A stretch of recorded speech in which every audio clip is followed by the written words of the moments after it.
রাধে রাধে বন্ধুরা।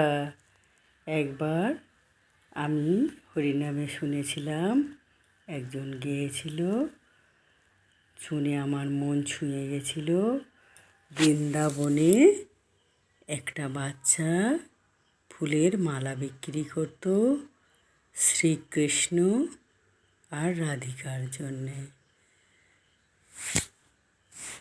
তা প্রচণ্ড গরম, চৈত্র মাস, প্রচণ্ড গরম। তা তার পায়ে একটা চটিও ছিল না। সে তখন একবার এই পায়ের ওপর ওই পা রাখে, আর একবার এই পায়ের ওপর ওই পা রাখে। প্রচণ্ড রোদ, কড়া আর গরম।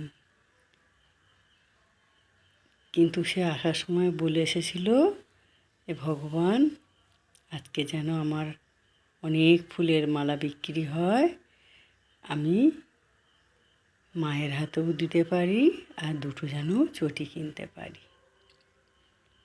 তখন একজন পাশে ঠাকুরের জন্য প্রসাদ কিনছিল, আর সেই বাচ্চাটার কাছে ফুলের মালা নিচ্ছিল। তখন দেখলো বাচ্চাটা এই গরমে পা রাখতেই পারছে না। তখন সে কী করলো, ফুল আর মালা সেই দোকানে রেখে সোজা চলে গেল চটির দোকানে। সেখান থেকে দুটো চটি কিনে সেই বাচ্চার চরণে পরিয়ে দিল। তখন সেই বাচ্চাটা তার দুটো হাত ধরে বলল, তুমি কি আমার শ্রীকৃষ্ণ? বলল, না বেটা, আমি তোমার কৃষ্ণ নয়। বলে, হ্যাঁ, তুমিই তো আমার শ্রীকৃষ্ণ।